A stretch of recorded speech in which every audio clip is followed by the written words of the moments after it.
ਜਿਵੇਂ ਕਿ ਅਸੀਂ ਸਾਰੇ ਹੀ ਜਾਣਦੇ ਹਾਂ ਕਿ ਗਦਰ ਲਹਿਰ ਦੀ ਸ਼ਤਾਬਦੀ ਦਾ ਵਰ੍ਹਾ ਚੱਲ ਰਿਹਾ ਤੇ ਇਸ ਦੇ ਨਾਲ ਸੰਬੰਧਿਤ ਵੱਖ-ਵੱਖ ਵਿਸ਼ਿਆਂ ਦੇ ਉੱਤੇ ਚਰਚਾ ਕਰਨ ਦੀ ਬੜੀ ਚੇਸ਼ਟਾ ਪ੍ਰਬਲ ਹੋ ਚੁੱਕੀ ਹੈ। ਪੰਜਾਬ ਦੇ ਵਿੱਚ ਹੀ ਨਹੀਂ, ਇੰਡੀਆ ਵਿੱਚ ਹੀ ਨਹੀਂ, ਸਗੋਂ ਜਿੱਥੇ-ਜਿੱਥੇ ਵੀ ਵਿਸ਼ੇਸ਼ ਤੌਰ ਤੇ ਪੰਜਾਬੀ ਵਸਦੇ ਨੇ ਵਿਦੇਸ਼ਾਂ ਦੇ ਵਿੱਚ, ਉਹਨਾਂ ਥਾਵਾਂ ਦੇ ਉੱਤੇ ਵੀ ਗਦਰ ਲਹਿਰ ਦੇ ਬਾਰੇ 'ਚ ਵਿਚਾਰ ਚਰਚਾ ਕਾਫੀ ਤੇਜ਼ ਹੋ ਚੁੱਕੀ ਹੈ ਔਰ ਬਹੁਤ ਸਾਰੇ ਸਵਾਲ ਖੜੇ ਹੋ ਗਏ ਨੇ ਜਿਨ੍ਹਾਂ ਦੇ ਜਵਾਬ ਮੰਗਦਾ ਹੈ ਅੱਜ ਦਾ ਸਮਾਂ। ਤੇ ਇਸ ਵਿਚਾਰ ਚਰਚਾ ਦੀ ਲੜੀ ਦੇ ਵਿੱਚ ਅੱਜ ਸਾਨੂੰ ਖੁਸ਼ੀ ਹੈ ਕਿ ਸਟੂਡੀਓ ਦੇ ਵਿੱਚ ਹਾਜ਼ਰ ਹੋਏ ਨੇ ਡਾਕਟਰ ਹਰੀਸ਼ ਪੁਰੀ ਜੀ, ਜਿਹੜੇ ਕਿ ਗੁਰੂ ਨਾਨਕ ਦੇਵ ਯੂਨੀਵਰਸਿਟੀ ਦੇ ਵਿੱਚ ਰਾਜਨੀਤੀ ਸ਼ਾਸਤਰ ਦੇ ਮੁਖੀ ਰਹੇ ਨੇ ਡਿਪਾਰਟਮੈਂਟ ਦੇ, ਔਰ ਹੁਣ ਉਹ ਰਿਸਰਚ ਦੇ ਵਿੱਚ ਲੱਗੇ ਹੋਏ ਨੇ ਔਰ ਉਹਨਾਂ ਨੇ ਗਦਰ ਲਹਿਰ ਦੇ ਨਾਲ ਸੰਬੰਧਿਤ, ਉਸ ਦੀ ਰਾਜਨੀਤੀ ਦੇ ਨਾਲ ਸੰਬੰਧਿਤ ਕਾਫੀ ਡੂੰਘੀ ਖੋਜ ਕੀਤੀ ਹੋਈ ਔਰ ਉਹਨਾਂ ਦੀਆਂ ਕਿਤਾਬਾਂ ਵੀ ਨੇ ਤੇ ਹੁਣ ਵੀ ਉਹ ਇਸੇ ਹੀ ਖੋਜ ਦੇ ਵਿੱਚ ਲੱਗੇ ਹੋਏ ਨੇ। ਅਸੀਂ ਉਹਨਾਂ ਦੇ ਨਾਲ ਬਹੁਤ ਸਾਰੀਆਂ ਭਾਵਨਾਵਾਂ ਵੀ ਸਾਂਝੀਆਂ ਕਰਾਂਗੇ ਤੇ ਬਹੁਤ ਸਾਰੇ ਸਵਾਲਾਂ ਦੇ ਜਵਾਬ ਵੀ ਜਾਣਨ ਦਾ ਯਤਨ ਕਰਾਂਗੇ ਉਹਨਾਂ ਤੋਂ। ਔਰ ਹਰੀਸ਼ ਪੁਰੀ ਜੀ, ਤੁਹਾਡਾ ਬਹੁਤ-ਬਹੁਤ ਸਵਾਗਤ ਇੱਥੇ ਆਉਣ ਦੇ ਉੱਤੇ, ਔਰ ਕਿਉਂਕਿ ਤੁਸੀਂ ਖੁਦ ਹੀ ਇਸ ਦੇ ਨਾਲ ਵਾਬਸਤਾ ਹੋ ਔਰ ਸਾਰੀ ਦੁਨੀਆ ਦੇ ਵਿੱਚ ਬੜੀ ਚਰਚਾ ਚੱਲ ਰਹੀ, ਆਪਾਂ ਉਹਨਾਂ ਸਵਾਲਾਂ ਦੇ ਉੱਤੇ ਆਉਂਦੇ ਹਾਂ। ਪਰ ਅਸੀਂ ਤੁਹਾਡੇ ਕੋਲੋਂ ਐਜ਼ ਏ ਥਿਓਰੀਟੀਸ਼ੀਅਨ ਸਕਾਲਰ ਹੋ, ਤੁਸੀਂ ਸਭ ਤੋਂ ਪਹਿਲਾਂ ਇਹ ਜਾਣਨਾ ਚਾਹਾਂਗੇ ਕਿ ਉਹ ਕਿਹੜੀਆਂ ਇਤਿਹਾਸਕ ਕੰਡੀਸ਼ਨਸ ਸੀਗੀਆਂ, ਹਿਸਟਰੀ ਦੀ ਕੀ ਲੋੜ ਸੀ ਕਿ ਇਹ ਗਦਰ ਲਹਿਰ ਪੈਦਾ ਵੀ ਹੋਈ ਆਪਣੇ ਦੇਸ਼ ਤੋਂ ਬਹੁਤ ਦੂਰ। ਥੋੜ੍ਹਾ ਜਿਹਾ ਚਾਨਣਾ ਸਾਡੇ ਦਰਸ਼ਕਾਂ ਨੂੰ ਇਹ ਪਾਓ ਪਹਿਲਾਂ ਤਾਂ। ਦੇਖੋ ਜੀ, ਪਹਿਲਾਂ ਤਾਂ ਤੁਹਾਡਾ ਬਹੁਤ ਧੰਨਵਾਦ, ਤੁਸੀਂ ਮੈਨੂੰ ਬੁਲਾਇਆ ਇਸ ਵਾਰਤਾਲਾਪ ਲਈ। ਇਹ ਬਹੁਤ ਹੀ ਵਾਜਿਬ ਸਵਾਲ ਹੈ ਔਰ ਮੇਰੇ ਇੱਕ ਦੋ ਲੇਖਾਂ ਦੇ ਵਿੱਚ ਮੈਂ ਸ਼ੁਰੂ ਇੱਥੋਂ ਹੀ ਕੀਤੀ ਇਹ ਗੱਲ ਜੀ ਕਿ ਸਾਡੇ ਕਿਸਾਨਾਂ ਦੇ ਪੁੱਤਰ ਜੀ, ਜਿਹੜੇ ਜਿਨ੍ਹਾਂ ਵਿੱਚੋਂ ਬਹੁਤ ਸਾਰੇ ਲਗਭਗ ਅਨਪੜ੍ਹ ਦੇ ਕਰੀਬ ਸਨ ਜੀ, ਕੁਝ ਇੱਕ ਨੇ ਹਲੇ 2-4 ਸਾਲ ਕਿਸੇ ਪੁਲਿਸ ਦੇ ਵਿੱਚ ਜਾਂ ਕਿਸੇ ਫੌਜ ਦੇ ਵਿੱਚ ਨੌਕਰੀ ਕੀਤੀ ਹੋਈ ਸੀ, ਉਹ ਬਾਹਰਲੇ ਮੁਲਕਾਂ 'ਚ ਇਸ ਲਈ ਗਏ ਨੇ ਤਾਂ ਕਿ ਕੁਝ ਕਮਾ ਕੇ ਆਪਣੀਆਂ ਗਹਿਣੇ ਪਈਆਂ ਜ਼ਮੀਨਾਂ ਨੂੰ ਛੁਡਾ ਸਕੀਏ। ਜੀ, ਵੈਸੇ ਉਹ ਚੰਗੇ ਖਾਂਦੇ ਪੀਂਦੇ ਘਰਾਂ ਦੇ ਬੰਦੇ ਸਨ, ਜੀ, ਗਰੀਬ ਆਦਮੀ ਨਹੀਂ ਸਨ। ਜਿਵੇਂ ਗਦਰ ਪਾਰਟੀ ਦੇ ਜਿਹੜੇ ਪ੍ਰਧਾਨ ਨੇ ਬਾਬਾ ਸੋਹਣ ਸਿੰਘ ਪਕਨਾ, ਜੀ ਜੀ, ਉਹਨਾਂ ਦੀ 65 ਕਿੱਲੇ ਜ਼ਮੀਨ ਸੀ, 65 ਕਾਫੀ ਜ਼ਮੀਨ ਸੀ ਉਹਨਾਂ ਦੀ। ਹਾਂ, ਇੱਦਾਂ ਹੀ ਭਾਗ ਸਿੰਘ ਉਹਨਾਂ ਦੀ ਬਹੁਤ ਜ਼ਮੀਨਾਂ ਸੀਗੀਆਂ ਜੀ। ਸੋ ਕਾਫੀ ਖਾਂਦੇ ਪੀਂਦੇ ਲੋਕੀ ਸੀ, ਪਰ ਉਹਨਾਂ ਦਿਨਾਂ ਦੇ ਵਿੱਚ ਜੋ ਰੈਵਨਿਊ ਪਾਲਿਸੀ ਬ੍ਰਿਟਿਸ਼ ਗਵਰਨਮੈਂਟ ਨੇ ਅਪਣਾਈ ਸੀ ਔਰ ਕੈਸ਼ ਨੈਕਸਸ ਪਹਿਲੀ ਵਾਰੀ ਸ਼ੁਰੂ ਹੋਇਆ, ਕਾਫੀ ਜ਼ੋਰ ਪਿਆ ਜੀ ਜੀ, ਤੇ ਬਹੁਤ ਸਾਰੀਆਂ ਜਿਹੜਾ ਕੈਸ਼ ਪੈਸਾ ਨਹੀਂ ਸੀ ਹੁੰਦਾ ਔਰ ਬਹੁਤ ਸਾਰੀਆਂ ਜ਼ਮੀਨਾਂ ਗਹਿਣੇ ਪੈ ਗਈਆਂ ਸੀ। ਇਹ ਨੌਜਵਾਨ ਮੁੰਡੇ ਉੱਥੇ ਕੰਮ ਕਰਨ ਵਾਸਤੇ ਗਏ, ਬਿਲਕੁਲ ਹੀ ਹੱਡ ਭੰਨਣੀ ਮਿਹਨਤ ਬਹੁਤ ਜ਼ਿਆਦਾ। ਭਾਵੇਂ ਇਹ ਆਰਾ ਮਿਲਾਂ ਵਿੱਚ ਕੰਮ ਕਰਦੇ ਨੇ, ਲੱਕੜੀ ਦੇ ਵੱਡੇ ਸ਼ਤੀਰੀਆਂ ਚੀਆਂ ਜਾਂਦੀਆਂ ਨੇ, ਜਾਂ ਰੇਲ ਦੀਆਂ ਪਟੜੀਆਂ ਵਿਛਾਉਣ ਲਈ ਕੰਮ ਹੁੰਦਾ ਪਿਆ ਜੀ ਜੀ, ਜਾਂ ਬਿਲਕੁਲ ਹੀ ਜੰਗਲਾਤ ਨੇ ਉਹਨਾਂ ਨੂੰ ਸਾਫ਼ ਕਰਕੇ ਖੇਤੀ ਦਾ ਕੰਮ ਸ਼ੁਰੂ ਕੀਤਾ ਜਾ ਰਿਹਾ ਜੀ। ਹੁਣ ਬੁਨਿਆਦੀ ਤੌਰ ਤੇ ਇਹ ਪੈਸੇ ਕਮਾ ਰਹੇ ਨੇ ਔਰ ਚੰਗੇ ਆਪਣੇ ਹਿਸਾਬ ਨਾਲ ਤਗੜੇ ਪੈਸੇ ਕਮਾ ਰਹੇ ਜੀ। ਇੱਥੇ ਜਿਹੜਾ ਫੌਜੀ ਹੈ ਉਹਦੀ ਤਨਖਾਹ 7 ਰੁਪਏ ਤੋਂ ਲੈ ਕੇ 9 ਰੁਪਏ ਮਹੀਨਾ ਤੱਕ ਜੀ, ਉੱਥੇ ਲਗਭਗ ਐਨੇ ਪੈਸੇ ਦਿਹਾੜੀ ਦੇ ਕਮਾ ਸਕਦੇ ਸੀ ਜੀ। ਮਿਹਨਤ ਭਾਵੇਂ ਬੜੀ ਕਰਨੀ ਪੈਂਦੀ ਸੀ, ਆਮ ਤੌਰ ਤੇ 12 ਘੰਟੇ ਤੱਕ ਕਈ ਵਾਰੀ ਕੰਮ ਕਰਨਾ ਪੈਂਦਾ ਸੀ ਔਰ ਉਹਨੇ ਪੈਸਾ ਕਮਾਇਆ ਵੀ ਬਹੁਤ। ਬਾਬਾ ਪ੍ਰਿਥਵੀ ਸਿੰਘ ਕਹਿੰਦੇ ਨੇ ਕਿ ਬਈ ਇਹ ਪੈਸਾ ਕਮਾਉਣ ਵਾਸਤੇ ਤੇ ਖਾਣ ਪੀਣ ਵਾਸਤੇ ਗਏ ਸੀ। ਕਹਿੰਦੇ ਖਾਣ ਪੀਣ ਬੜਾ ਵਧੀਆ ਖਾਂਦੇ ਸੀ, ਪੀਂਦੇ ਵੀ ਬਹੁਤ ਸੀ ਕਹਿੰਦੇ ਠੀਕ, ਤੇ ਕਾਫੀ ਪੈਸਾ ਕਮਾਇਆ। ਤੁਹਾਡੇ ਸਾਹਮਣੇ ਹਮੇਸ਼ਾ ਇਹ ਸਵਾਲ ਜਾਂਦਾ ਹੈ ਕਿ 1912 ਦੇ ਅਖੀਰ ਤਾਈਂ ਜੀ ਜਿਹੜਾ ਮਸਲਾ ਉਹ ਇਸ ਗੱਲ ਦਾ ਵੀ ਸਾਡੇ ਨਾਲ ਇਹਨਾਂ ਦਾ ਵਿਵਹਾਰ ਦਾ ਤੌਰ ਤਰੀਕਾ ਚੰਗਾ ਨਹੀਂ। ਆਮ ਲੋਕਾਂ ਦਾ ਜਿਹੜਾ ਮਿਲ ਮਾਲਕ ਹੈ ਉਹ ਤਾਂ ਤੁਹਾਨੂੰ ਪਿਆਰ ਕਰਦਾ ਕਿਉਂਕਿ ਉਹਨੂੰ ਸਸਤੀ ਲੇਬਰ ਮਿਲੀ ਹੈ ਔਰ ਇਹ ਟਿਕਵੀਂ ਲੇਬਰ ਹੈ ਜੀ। ਇਹ ਨਹੀਂ ਕਿ ਵੀਕਐਂਡ ਤੇ ਦਾਰੂ ਪੀ ਕੇ ਸੌਂ ਗਏ ਤੇ ਸੋਮਵਾਰ ਨੂੰ ਆਏ ਨਹੀਂ ਆਦਮੀ। ਇਹ ਲੋਕੀ ਹਾਜ਼ਰੀ ਭਰਦੇ ਨੇ, ਸੋ ਖੁਸ਼ ਹੈ ਵੀ ਬਹੁਤ ਚੰਗੀ ਮਿਹਨਤ ਕਰਦੇ ਆ और नाले ये भी कि ये लोग ईमानदार ने जी। ये चर्चा यानी कैनेडा विच भी अमेरिका विच भी है कि ये लोग ईमानदार जो उत्थों दुकानदार भी है वो भी यही कहता जी। अच्छा, एक पासे तो ये भी बहुत पैसा कमाया, उस पैसा कमा के इकट्ठा करके कुछ घर भेजना, कुछ रख छड़ना, जिहड़ा इस नवे कमाए हुए पैसे दे नाल आत्म विश्वास पैदा हुंदा। ये आत्म विश्वास दे कॉन्टेक्स्ट दे विच जिहड़ी ओ कुली अखवान वाली गल है वो जरा चुभन लग गई। वाह, जिन्ना चिर आदमी गुरबत विच हुंदा है ना, उन्ना चिर वो थोड़ी मोटी बेइज्जती जी बर्दाश्त करन दे काबिल रहिंदा।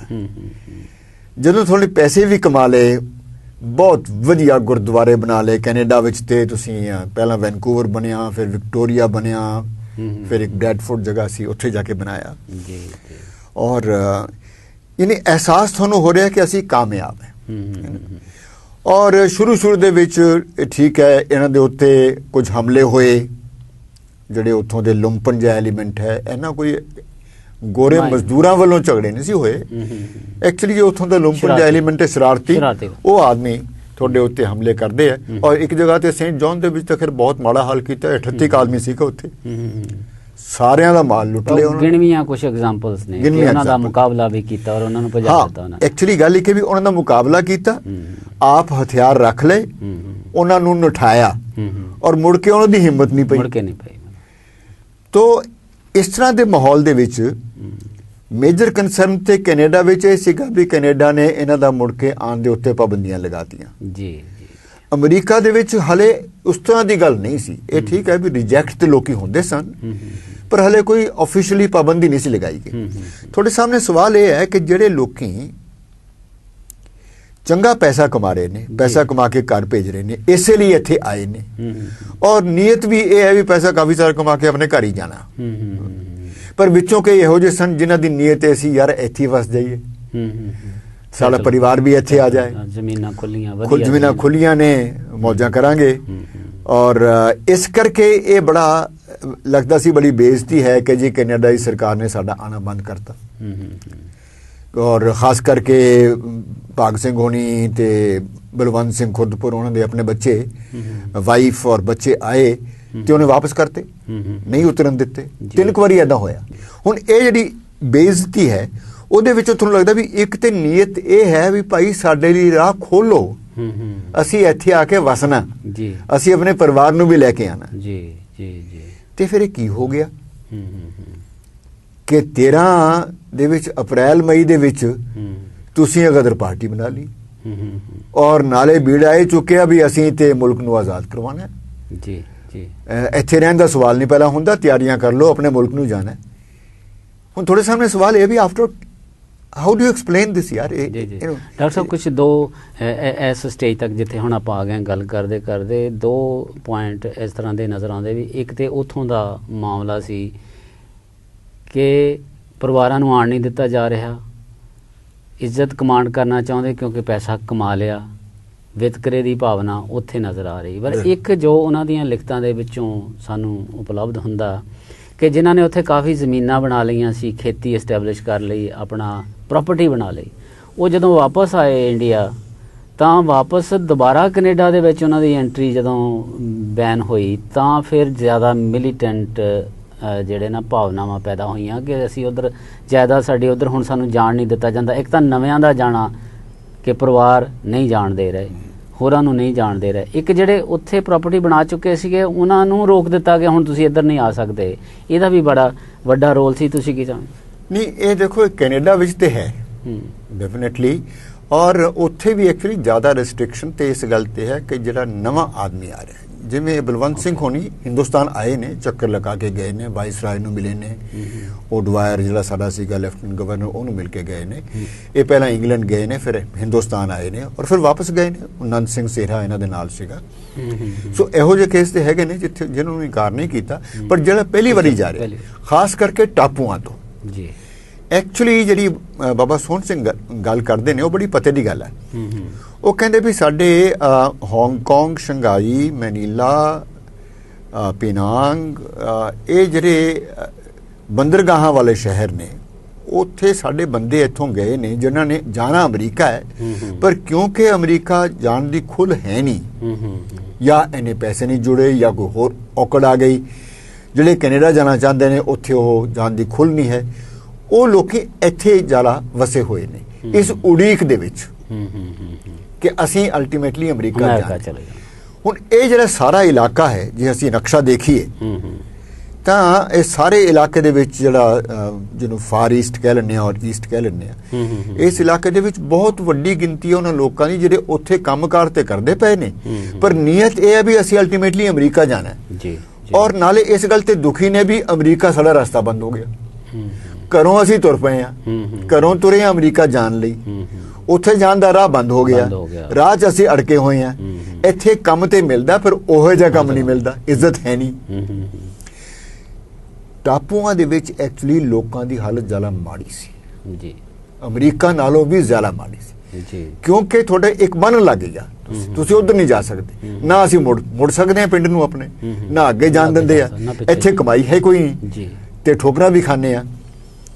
ਸੋ ਜਦੋਂ ਇਹਨਾਂ ਲੋਕਾਂ ਦੇ ਕੋਲ ਇਹ ਪੁਖਤਾ ਖਬਰ, ਖਾਸ ਕਰਕੇ ਕੋਮਾ ਗਾਟਾ ਮਾਰੂ ਦੇ ਜਹਾਜ਼ ਤੇ ਜੋ ਕੁਝ ਵਾਪਰਿਆ ਉਸ ਤੋਂ ਬਾਅਦ ਬਿਲਕੁਲ ਰਾਹ ਬੰਦ ਹੋ ਗਿਆ। ਹੁਣ ਜਾਈਏ ਤੇ ਕਿੱਥੇ ਜਾਈਏ? ਇਹਨਾਂ ਲੋਕਾਂ ਲਈ ਹੋਰ ਕੋਈ ਰਾਹ ਰਿਹਾ ਹੀ ਨਹੀਂ ਸਿਵਾਏ ਇਸ ਤੋਂ ਕਿ ਇਸ ਅੰਗਰੇਜ਼ ਸਰਕਾਰ ਨਾਲ ਟੱਕਰ ਮਾਰੋ। ਕਈ ਵਾਰੀ ਤੇ ਇਹੋ ਜਿਹਾ ਲੱਗਦਾ ਵੀ ਜਿਵੇਂ ਟੱਕਰ ਮਾਰੋ ਜੇ ਸਾਰੇ ਆਪ ਮਰ ਗਏ ਤਾਂ ਵੀ ਠੀਕ ਹੈ, ਇਹਨੂੰ ਮਾਰ ਲਿਆ ਤਾਂ ਵੀ ਠੀਕ, ਪੰਜਾਬੀ ਮਾਰਾਂਗੇ ਤੇ ਮਰਾਂਗੇ, ਪੰਜਾਬੀ ਸੁਭਾਅ ਹੈ। ਪੰਜਾਬੀ ਸੁਭਾਅ ਇਹਦੇ 'ਚ ਡਾਕਟਰ ਸਾਹਿਬ ਇੱਕ ਹੋਰ ਗੱਲ ਕਲੈਰੀਫਾਈ ਕਰਨ ਵਾਲੀ ਇਹ ਹੈ ਕਿ ਇੱਕ ਤਾਂ ਇਹ ਭਾਵਨਾ ਪ੍ਰਗਟ ਕੀਤੀ ਜਾਂਦੀ ਲਿਖਤਾਂ ਦੇ ਵਿੱਚ ਵੀ ਕਿ ਜੀ ਕਿਉਂਕਿ ਇਹ ਵਿਤਕਰਾ ਤਾਂ ਹੋ ਰਿਹਾ ਕਿ ਅਸੀਂ ਗੁਲਾਮ ਹਾਂ, ਸਾਡੀ ਪਿੱਠ ਦੇ ਉੱਤੇ ਸਰਕਾਰ ਨਹੀਂ ਸਗੋਂ ਸਾਡੇ ਖਿਲਾਫ। ਦੂਸਰਾ ਸ਼ਾਇਦ ਇਹ ਲੱਗਦਾ ਕਿ ਉੱਥੇ ਉਹਨਾਂ ਨੇ ਕਾਰੋਬਾਰ, ਕਈ ਸਾਰੇ ਪੰਜਾਬੀਆਂ ਨੇ ਬਹੁਤ ਵੱਡੇ ਵੱਡੇ ਕਾਰੋਬਾਰ ਆਪਣੇ ਸ਼ੁਰੂ ਕਰ ਲਏ, ਜ਼ਮੀਨ ਬਹੁਤ 5-5 4-4 ਹਜ਼ਾਰ ਏਕੜ ਜ਼ਮੀਨ ਦੇ ਮਾਲਕ ਹੋ ਗਏ। ਕੁਛ ਵਪਾਰ ਦੇ ਖੇਤਰ ਦੇ ਵਿੱਚ ਐਂਟਰ ਕਰ ਰਹੇ ਸੀ, ਜਿੱਦਾਂ ਬਾਬਾ ਸੋਹਣ ਸਿੰਘ ਭਕਨਾ ਉਹਨਾਂ ਨੇ ਵੀ ਕਿਹਾ ਕਿ ਅਸੀਂ ਬਰਾਸ ਦਾ ਮਾਲ ਸ਼ਿਪਿੰਗ ਕੀਤੀ, ਲੇਕਿਨ ਉਹ ਉੱਥੋਂ ਦੀ ਮਾਰਕੀਟ ਨੇ ਇਹ ਸੋਚ ਕੇ ਵੀ ਇਹਨਾਂ ਦੇ ਪੈਰ ਲੱਗ ਜਾਣਗੇ ਸਾਨੂੰ ਬਰਬਾਦ ਕਰ ਦਿੱਤਾ। ਬਿਲਕੁਲ ਠੀਕ। ਇਸੇ ਤਰ੍ਹਾਂ ਹੀ ਬਾਬਾ ਗੁਰਦਿੱਤ ਸਿੰਘ ਹੋਣਾ ਨੇ ਸ਼ਿਪਿੰਗ ਕੰਪਨੀ ਬਣਾਉਣ ਦਾ ਇਰਾਦਾ ਬਣਾ ਲਿਆ, ਫਿਰ ਉਹਨਾਂ ਨੂੰ ਕਿਸੇ ਨੇ ਸ਼ਿਪ ਸ਼ੁਰੂ 'ਚ ਦਿੱਤਾ ਨਹੀਂ, ਅੰਗਰੇਜ਼ਾਂ ਨਾਲ ਹੋਈ। ਸੋ ਇਸ ਤਰ੍ਹਾਂ ਦੀ ਇਕਨੋਮਿਕ ਕੰਟਰਡਿਕਸ਼ਨ ਦਾ ਵੀ ਤੁਸੀਂ ਸਮਝਦੇ ਹੋ ਰੋਲ ਹੈਗਾ ਕਿ ਇਹਨਾਂ ਨਾਲ ਵਿਤਕਰਾ? ਨਹੀਂ, ਡਿਸਾਈਡਡਲੀ ਹੈ ਜੀ, ਕਿਉਂਕਿ ਜਦੋਂ ਤੁਸੀਂ ਜਿਹੜਾ ਐਂਟਰਪ੍ਰੈਨਿਓਰ ਬਣ ਜਾਂਦਾ ਨਾ, ਐਂਟਰਪ੍ਰਾਈਜ਼ਿੰਗ ਸਪਿਰਿਟ ਜਿਹਦੇ ਵਿੱਚ ਆ ਜਾਂਦੀ ਹੈ, ਔਰ ਜਦੋਂ ਤੁਹਾਡੇ ਸਾਹਮਣੇ ਇੱਕ ਕਿਸਮ ਦਾ ਨਵਾਂ ਵਿਸਟਾ ਖੁੱਲ੍ਹਦਾ ਹੈ, ਨਵੀਆਂ ਆਸਾਂ ਜਾਗਦੀਆਂ ਨੇ ਵੀ ਅਸੀਂ ਤੇ ਕਾਫੀ ਸਾਰਾ ਵਿਕਾਸ ਕਰਨਾ ਹੈ। ਹੁਣ ਗੁਰੂ ਨਾਨਕ ਦੀ ਟ੍ਰੇਡਿੰਗ ਕੰਪਨੀ ਤੁਸੀਂ ਸਟਾਰਟ ਕਰ ਲਈ ਹੈ ਔਰ ਬੜੇ ਵੱਡੇ ਫਾਰਮ ਨੇ। ਬਿਲਕੁਲ ਤੁਹਾਡੀ ਗੱਲ ਦੱਸਦਾ ਕਿ ਮੈਂ ਦੇਖਿਆ ਕਿ ਜਦੋਂ ਮੈਂ ਨਕਸ਼ਾ ਦੇਖਦਾ ਹੈਗਾ ਵੈਨਕੂਵਰ ਤੋਂ ਲੈ ਕੇ ਬਿਲਕੁਲ ਅਮਰੀਕਾ ਦੇ ਮੈਕਸੀਕੋ ਦੇ ਬਾਰਡਰ ਤੱਕ, ਕੈਲਿਕਸਿਕੋ ਜਗ੍ਹਾ ਜਿੱਥੇ ਬਾਬਾ ਪ੍ਰਿਥਵੀ ਸਿੰਘ ਆਜ਼ਾਦ ਤੇ ਰੂਟ ਸਿੰਘ ਉੱਥੇ ਸਨ, ਇਹ ਕੋਈ 2000 ਕਿਲੋਮੀਟਰ 2000 ਮੀਲ ਬਣਦਾ, ਯਾਨੀ 3000 ਕਿਲੋਮੀਟਰ ਤੋਂ ਜ਼ਿਆਦਾ ਹੋ ਗਿਆ।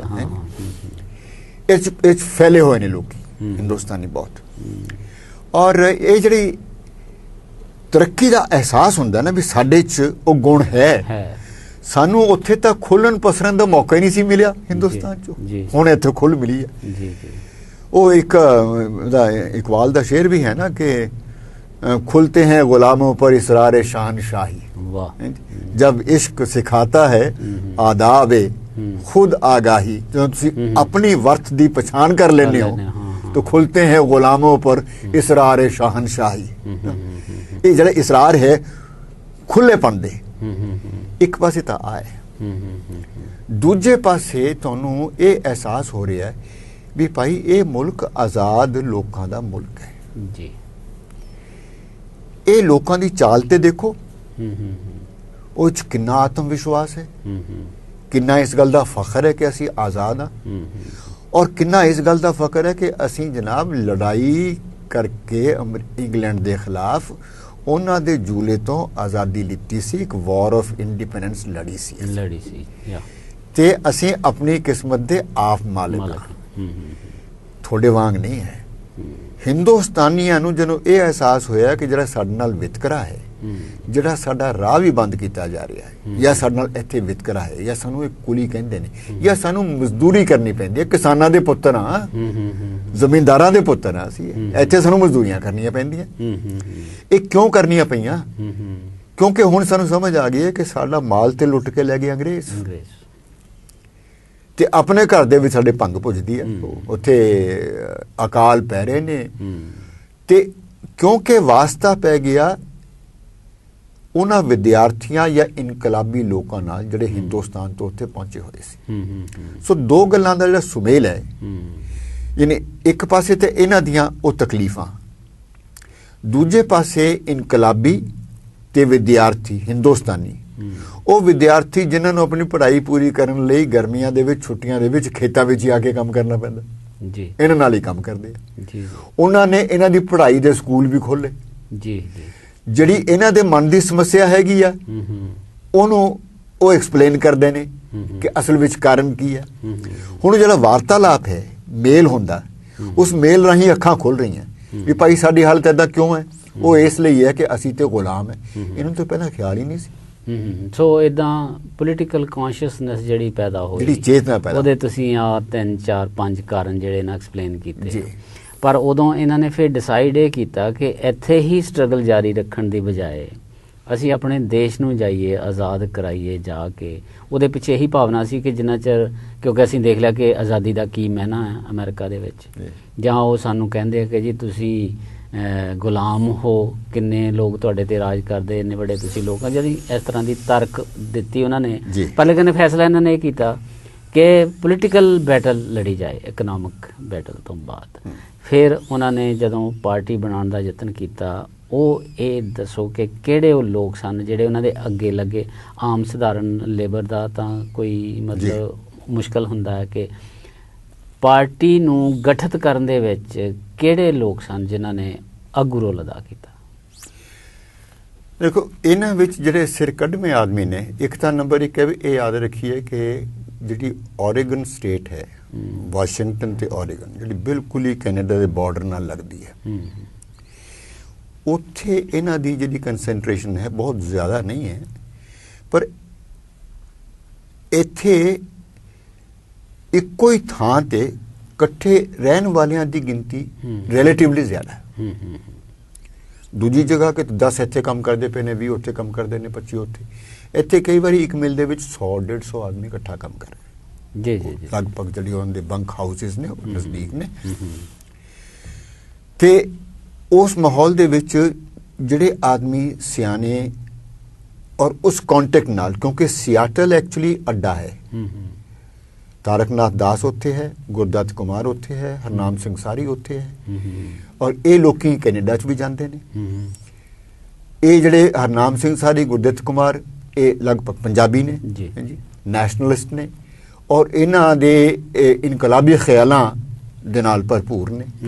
ਤਾਰਕ ਨਾਥ ਦਾਸ ਇਹਨਾਂ ਨਾਲ ਸਿੱਧੀ ਗੱਲਬਾਤ ਨਹੀਂ ਕਰ ਸਕਦਾ, ਲੇਕਿਨ ਕਿਉਂਕਿ ਇਹ ਜਿਹੜੇ ਉੱਥੇ ਆਦਮੀ ਨੇ, ਕੋਈ ਰਾਮਨਾਥ ਪੁਰੀ ਹੈ, ਕੋਈ ਠਾਕਰ ਦਾਸ ਧੂਰੀ ਦਾ ਹੈ, ਕੋਈ ਕਾਂਸ਼ੀ ਰਾਮ ਹੈ, ਤਾਂ ਇੱਕ ਕੰਟੈਕਟ ਬਣਿਆ ਹੋਇਆ ਜੀ। ਉਹਨਾਂ ਨੇ ਆਪਣਾ ਕੋਈ ਇੰਡੀਆ ਹਾਊਸ ਵੀ ਬਣਾਇਆ।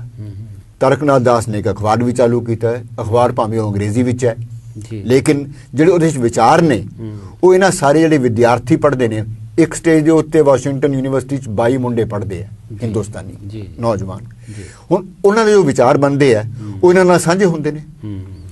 ਉਹਦੇ ਵਿੱਚੋਂ ਇੱਕ ਗੱਲ ਪੱਕੀ ਸਮਝ ਆ ਜਾਂਦੀ ਹੈ ਵੀ ਸਾਡੀ ਸਾਰੀ ਸਮੱਸਿਆਵਾਂ ਦੀ ਬੁਨਿਆਦੀ ਜੜ ਸਾਡੀ ਗੁਲਾਮੀ ਹੈ। ਸਾਡੀ ਗੁਲਾਮੀ। ਹੁਣ ਆਪਾਂ ਕੀ ਕਰੀਏ? ਇਹ ਸਟੇਜ ਹੈ ਜਿਸ ਵੇਲੇ ਹਰਦਿਆਲ ਵੀ ਕੈਲੀਫੋਰਨੀਆ 'ਚ ਪਹੁੰਚ ਗਿਆ ਜੀ। ਲਾਲਾ ਹਰਦਿਆਲ ਦੀ ਮਾਨਤਾ ਬੜੀ ਹੈ।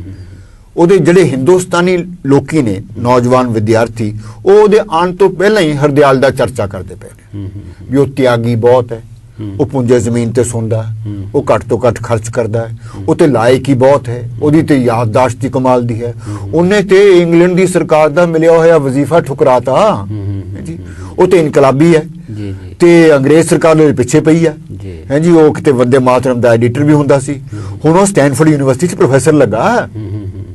ਚਰਚਾ ਪਹਿਲਾਂ ਹੀ ਸੀ ਉਹਨਾਂ ਦੀ। ਤੇ ਇਹ ਚਰਚਾ ਹੈ, ਉਹਨੇ ਇੱਕ ਬੈਕਗਰਾਉਂਡ ਤਿਆਰ ਕੀਤਾ ਹੋਇਆ। ਇੱਕ ਖਾਸ ਕਿਸਮ ਦਾ ਕਰਿਸ਼ਮਾ ਜਿਵੇਂ ਆਦਮੀ ਦਾ ਹੁੰਦਾ ਹੈ, ਔਰ ਉਹਦੇ ਬਾਰੇ ਮਸ਼ਹੂਰ ਹੈ ਕਿ ਉਹ ਬੜੀ ਸਾਦਾ ਜ਼ਿੰਦਗੀ ਜੀਣ ਵਾਲਾ ਆਦਮੀ ਹੈ, ਜੋ ਕੁਝ ਕਹਿੰਦਾ ਉਹੀ ਕਰਦਾ। ਤੋ ਜਦੋਂ ਉਹਦੇ ਨਾਲ ਕੰਟੈਕਟ ਹੋ ਗਿਆ, ਉਹਦੇ ਖਿਆਲ ਇਸ ਵੇਲੇ ਅਨਾਰਕਿਸਟ ਸਨ, ਲਾਲਾ ਹਰਦਿਆਲ ਦੀ, ਬਿਲਕੁਲ ਅਰਾਜਕਤਾਵਾਦੀ। ਔਰ ਬਾਕੂਨਿਨ ਤੇ ਕਹਿੰਦੇ ਨੇ ਜਿਹੜਾ ਚੀਫ ਇਹਨਾਂ ਦਾ ਹੈਗਾ ਐਨਾਰਕਿਸਟ ਥਿੰਕਰ, ਉਹ ਕਹਿੰਦਾ ਐਨਾਰਕਿਸਟ ਤੇ ਬੰਦਾ ਉਹੀ ਜਿਹੜਾ ਸੋਸ਼ਲਿਸਟ ਹੋਵੇ, ਜਿਹਦੇ ਵਿੱਚ ਸਮਾਜ ਨਾਲ ਜੁੜਨ ਦੀ ਜਿਹੜੀ ਭਾਵਨਾ ਹੈ, ਜਦ ਸਰਵ ਪ੍ਰਮੁੱਖ ਹੋਵੇ, ਕਹਿੰਦੇ ਉਹ ਆਦਮੀ ਐਨਾਰਕਿਸਟ ਬਣਦਾ ਹੈ, ਰਿਵੋਲਟ ਤੇ ਉਹ ਕਰਦਾ ਸਟੇਟ ਦੇ ਖਿਲਾਫ। ਸੋ ਇਹਦੇ ਵਿੱਚ ਉਹ ਗੁਣ ਤੁਹਾਨੂੰ ਨਜ਼ਰ ਆ ਰਿਹਾ, ਜਿਹੜਾ ਐਨਾਰਕਿਜ਼ਮ ਉੱਥੇ ਇੰਸਟੀਚਿਊਟ ਸੈਟਅਪ ਕਰਦਾ, ਉਹਦਾ ਨਾਂ ਹੀ ਬਾਕੂਨਿਨ ਇੰਸਟੀਚਿਊਟ ਹੈ, ਜਿਹੜੇ ਇੱਕ club of the red radicals ਬਣਾਉਂਦਾ ਉੱਥੇ, ਔਰ ਉਹ ਜਿਹੇ ਲੇਖ ਲਿਖ ਰਿਹਾ। ਔਰ ਇਹਦੇ ਕੋਈ ਕਈ ਸਾਥੀ ਤੇ ਇਹੋ ਜਿਹੀ ਗੱਲ ਕਰਦੇ ਨੇ, ਕਹਿੰਦੇ ਇਹ ਬਹੁਤ ਜ਼ਿਆਦਾ ਪੜ੍ਹ ਗਿਆ, ਥੋੜਾ ਦਿਮਾਗ ਖਰਾਬ ਹੋ ਗਿਆ। ਸੋ ਅਸੀਂ ਆਪਣੇ ਦਰਸ਼ਕਾਂ ਦੇ ਨਾਲ ਇੱਥੇ ਇੱਕ ਪੁਆਇੰਟ ਸਾਂਝਾ ਕਰ ਲਈਏ, ਉਸ ਤੋਂ ਬਾਅਦ ਅੱਗੇ ਚੱਲਾਂਗੇ। ਡਾਕਟਰ ਸਾਹਿਬ ਨੇ ਜਿਹੜੀ ਕਿ ਮੇਰੇ ਗਿਆਨ 'ਚ ਬਿਲਕੁਲ ਨਹੀਂ ਸੀ ਇਹ ਗੱਲ, ਕਿ ਜਿਹੜੇ ਪ੍ਰਮੁੱਖ ਨੇਤਾ ਨੇ ਗਦਰ ਪਾਰਟੀ ਨੂੰ ਜਿਨ੍ਹਾਂ ਨੇ ਬਣਾਇਆ, ਲਾਲਾ ਹਰਦਿਆਲ ਜੀ ਉਹਨਾਂ ਦੇ ਵਿੱਚੋਂ ਇੱਕ ਨੇ, ਲੇਕਿਨ ਉਹ ਆਪਣੇ ਆਰੰਭਲੇ ਜੀਵਨ ਦੇ ਵਿੱਚ ਅਰਾਜਕਤਾਵਾਦੀ ਰੁਚੀਆਂ ਦੇ ਮਾਲਕ ਸਨ। ਉਸ ਤੋਂ ਬਾਅਦ ਫਿਰ ਗਦਰ ਪਾਰਟੀ ਦਾ ਜਨਮ ਹੁੰਦਾ ਹੈ, ਨਾਲ ਤੁਸੀਂ ਉਹਨੂੰ ਡਿਫਾਈਨ ਵੀ ਕਰ ਦਿੱਤਾ ਕਿ ਸੋਸ਼ਲਿਸਟ ਹੀ ਅਰਾਜਕਵਾਦੀ ਹੋ ਸਕਦਾ ਹੈ। ਅੱਗੇ ਚੱਲਦੇ ਹਾਂ ਜੀ। ਐਕਚੁਅਲੀ ਵੈਸੇ ਤਾਂ ਇਹ ਵੀ ਉਸ ਵੇਲੇ ਦਾ ਜਿਹੜਾ ਵੀ ਇਨਕਲਾਬੀ ਹੈ ਨਾ, ਜੇ ਅਸੀਂ ਸਾਰੇ ਸੰਸਾਰ ਦਾ ਇਤਿਹਾਸ ਵੇਖੀਏ, ਕਾਰਲ ਮਾਰਕਸ ਦੀ ਮੌਤ ਤੋਂ ਬਾਅਦ ਜਿਹੜੇ ਲੋਕਾਂ ਨੇ ਰੈਵੋਲੂਸ਼ਨਰੀ ਥਿਊਰੀ ਦੀ ਸਟੱਡੀ ਕੀਤੀ ਹੈ, ਉਹ ਕਹਿੰਦੇ ਨੇ ਕਿ ਐਕਚੁਅਲੀ ਵਰਚੁਅਲੀ ਇਹ ਜਿਹੜਾ ਐਨਾਰਕਿਜ਼ਮ ਹੈ, that is the most pervasive theory at that time। ਇੱਥੇ ਹੁਣ ਮੇਰਾ ਇੱਕ ਡਾਕਟਰ ਸਵਾਲ ਇਹ ਬਣਦਾ ਆ ਕਿ ਇੰਡੀਆ ਦੇ ਵਿੱਚ ਜਿਸ ਤਰ੍ਹਾਂ ਦੀ ਵੀ ਸੀ, ਕੁਛ ਨਾ ਕੁਛ ਹਿਲਜੁਲ ਹੋ ਰਹੀ ਸੀ, ਥੋੜੀ ਬਹੁਤ ਕਾਫੀ ਸੀ ਹੋ ਰਹੀ ਹੈ, ਕਾਫੀ ਸੀ ਐਕਚੁਅਲੀ, ਸਾਨੂੰ ਬਹੁਤਾ ਸਟੱਡੀ ਨਹੀਂ ਕੀਤਾ। ਲੇਕਿਨ ਜਦੋਂ ਉਹ ਡਿਸਾਈਡ ਕਰਦੇ ਆ ਗਦਰੀ ਨੇਤਾ ਕਿ ਅਸੀਂ ਜਿਹੜਾ ਇਨਕਲਾਬ ਹੈਗਾ ਆ ਉਹ ਜਾ ਕੇ ਹਥਿਆਰਬੰਦ ਤਰੀਕੇ ਦੇ ਨਾਲ ਕਰਨਾ, ਇਹਦੇ ਵਿੱਚ ਮੇਜਰ ਕੰਟਰੀਬਿਊਸ਼ਨ ਅਰਾਜਕਤਾਵਾਦੀ ਥਾਟ ਦੀ ਸੀ।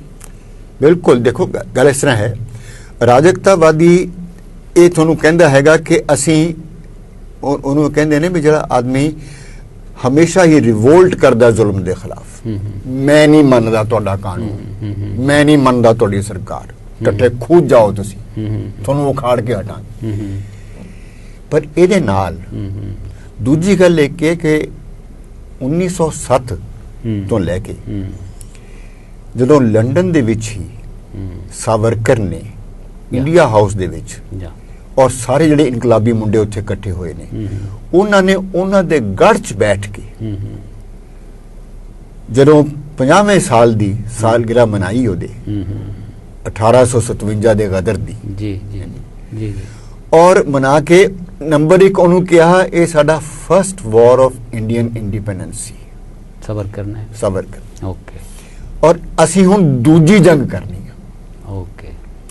ਔਰ ਨਾਲ ਉਹਨਾਂ ਨੇ ਇਹ ਕਿਹਾ, ਆਪਣੇ ਸ਼ਹੀਦਾਂ ਨੂੰ ਸਲਾਮ ਕਰਦਾ ਹੋਇਆ, ਕਿ 1857 ਦੇ ਸ਼ਹੀਦਾਂ ਨੂੰ ਸਲਾਮ ਕਰਦਾ ਹੋਇਆ ਕਹਿ ਰਿਹਾ ਹੈ ਕਿ 50 ਸਾਲ ਗੁਜ਼ਰ ਗਏ ਨੇ, ਸਿਲਵਰ ਜੁਬਲੀ ਦਾ ਟਾਈਮ ਹੋ ਗਿਆ ਹੈ, ਪਰ ਅਸੀਂ ਇਹ ਸਹੁੰ ਚੁੱਕਦੇ ਹਾਂ ਕਿ ਡਾਇਮੰਡ ਜੁਬਲੀ ਤੋਂ ਪਹਿਲਾਂ ਅਸੀਂ ਅੰਗਰੇਜ਼ ਸਰਕਾਰ ਨੂੰ ਉਖਾੜ ਕੇ ਦੂਜੀ ਜੰਗ ਆਜ਼ਾਦੀ ਦੀ ਕਾਮਯਾਬ ਕਰ ਦਿਆਂਗੇ, ਜਿੱਤਣੀ ਹੈ ਜੀ। ਸੋ ਕਿਸ ਤਰ੍ਹਾਂ ਦੀ ਜੰਗ? ਦੂਜੀ ਜੰਗ। ਕਿਸ ਤਰ੍ਹਾਂ ਦੀ? ਜਿਹੜੀ ਪਹਿਲੇ ਗਦਰ ਵਾਲੀ। ਸੋ ਜਿਹੜਾ ਗਦਰ ਲਫ਼ਜ਼ ਹੈ ਉਹ ਸੇਕਰਡ ਬਣ ਗਿਆ, ਅੰਗਰੇਜ਼ ਸਰਕਾਰ ਨੇ ਇਸਤੇਮਾਲ ਕੀਤਾ ਸੀ ਦੂਜੀ ਸੈਂਸ ਦੇ ਵਿੱਚ, ਜਿੱਥੇ ਫੌਜੀ ਜਿਹੜੇ ਨੇ ਉਹ ਕਾਨੂੰਨ ਨੂੰ ਤੋੜ ਕੇ ਵਿਦਰੋਹ ਕਰਦੇ ਨੇ। ਸੋ ਜਿਹੜੇ ਇੰਡੀਅਨ ਕ੍ਰਾਂਤੀਕਾਰੀ ਸਨ, ਜਿਵੇਂ ਕਿ ਡਾਕਟਰ ਸਾਹਿਬ ਨੇ ਬੜੀ ਖੂਬਸੂਰਤੀ ਦੇ ਨਾਲ ਐਕਸਪਲੇਨ ਕੀਤਾ ਕਿ ਇੰਡੀਅਨ ਕ੍ਰਾਂਤੀਕਾਰੀ ਜਿਹੜੇ ਸਨ ਉਹ ਚਾਹੇ ਇੰਗਲੈਂਡ ਵਿੱਚ ਸਨ ਤੇ ਚਾਹੇ ਅਮਰੀਕਾ ਕੈਨੇਡਾ ਦੇ ਵਿੱਚ, ਉਹਨਾਂ ਦੇ ਅੰਦਰ ਇੱਕ ਐਸੀ ਭਾਵਨਾ ਸੀ ਕਿ ਦੇਸ਼ ਨੂੰ ਆਜ਼ਾਦ ਹਥਿਆਰਬੰਦ ਤਰੀਕੇ ਦੇ ਨਾਲ ਹੀ ਕਰਾਇਆ ਜਾ ਸਕਦਾ, ਜਿਸ ਕਰਕੇ 1857 ਦੇ ਗਦਰ ਨੂੰ ਯਾਦ ਕੀਤਾ ਜਾਂਦਾ ਹੈ। ਐਕਚੁਅਲੀ ਜਦੋਂ ਇਹਨਾਂ ਨੇ ਗਦਰ ਪਾਰਟੀ ਬਣਾਈ ਹੈ ਤਾਂ ਬਣੀ ਤੇ ਉਸੇ ਵੇਲੇ ਹੈ। ਐਕਚੁਅਲੀ ਪਹਿਲਾਂ ਇੱਕ ਹਿੰਦੀ ਸਭਾ ਆਫ ਪੈਸੀਫਿਕ ਕੋਸਟ ਬਣਾਈ ਹੋਈ ਸੀ, ਔਰ ਬੁਲਾਇਆ ਹਰਦਿਆਲ ਨੂੰ ਇਸੇ ਲਈ ਤਾਂ ਕਿ ਕੁਝ ਥੋੜਾ ਜਿਹਾ ਲੀਡਰਸ਼ਿਪ ਸੰਭਾਲ ਸਕੇ, ਔਰ ਐਡੀਟਰੀ ਜਿਹੜੀ ਹੈ ਆਪਣੇ ਨਿਊਜ਼ਪੇਪਰ ਦੀ। ਹੁਣ ਇਹ ਨਿਊਜ਼ਪੇਪਰ ਦਾ ਆਈਡੀਆ ਕਿੰਨਾ ਸਿਗਨੀਫੀਕੈਂਟ ਹੈ। जी। It's like war of ideas, war of words. ਅਸੀਂ ਸ਼ਬਦਾਂ ਰਾਹੀਂ, ਸ਼ਬਦਾਂ ਦੀ ਜੰਗ ਰਾਹੀਂ ਲੋਕਾਂ ਦੇ ਮਨਾਂ ਤਾਈਂ ਪੁੱਜ ਕੇ ਉਹਨਾਂ ਨੂੰ ਇਨਕਲਾਬ ਦੇ ਰਾਹ ਤੇ ਤਿਆਰ ਕਰਨਾ।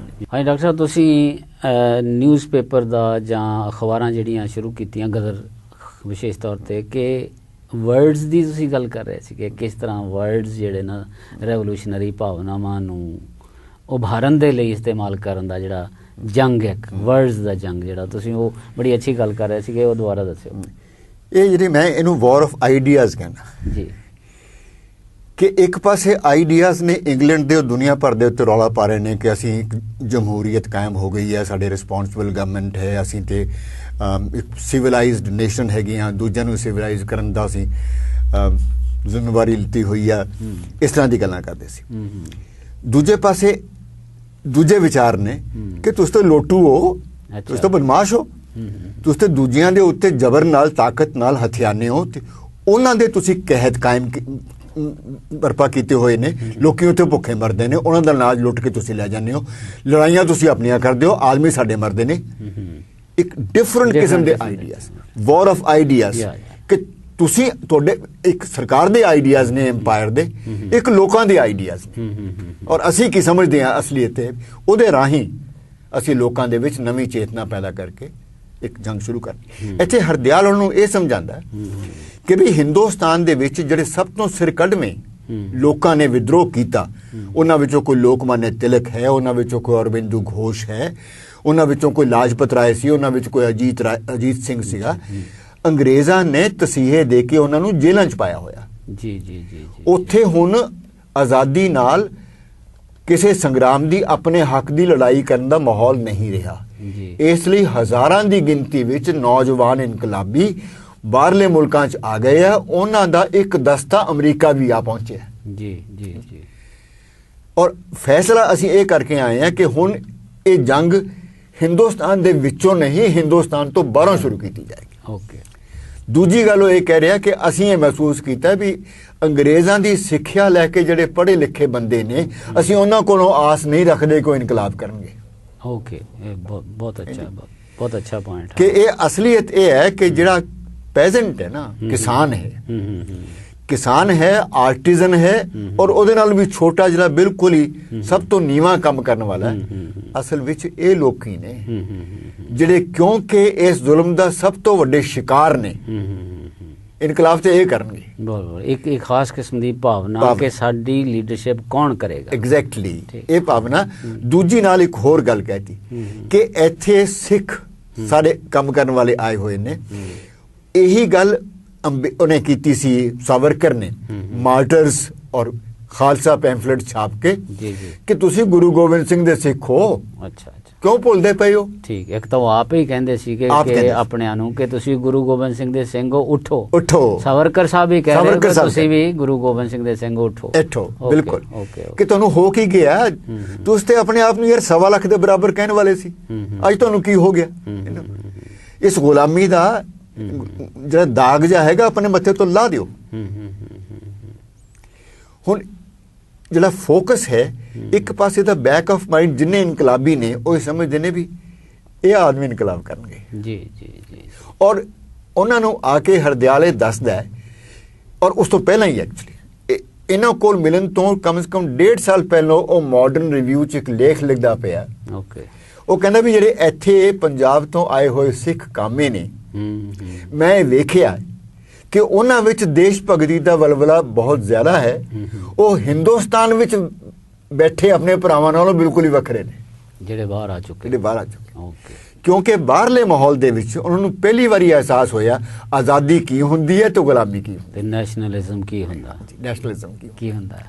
ਸੋ ਡਾਕਟਰ ਸਾਹਿਬ, ਅਸੀਂ ਇਹ ਸਾਰਾ ਕੁਝ ਜਿਹੜਾ ਨਾ ਕਿਸ ਤਰ੍ਹਾਂ ਉਭਾਰ ਆਇਆ, ਕਿਸ ਤਰ੍ਹਾਂ ਇੱਕ ਚੇਤਨਾ ਪੈਦਾ ਹੋਈ ਕਿ ਲੜਨਾ, ਤੇ ਕਿਸ ਤਰੀਕੇ ਦੇ ਨਾਲ ਮੈਥੋਡੋਲੋਜੀ ਕਿਹੜੀ ਵਰਤਣੀ ਹੈਗੀ ਆ, ਉਹਦੀ ਇੱਕ ਚੇਤਨਾ ਆਈ।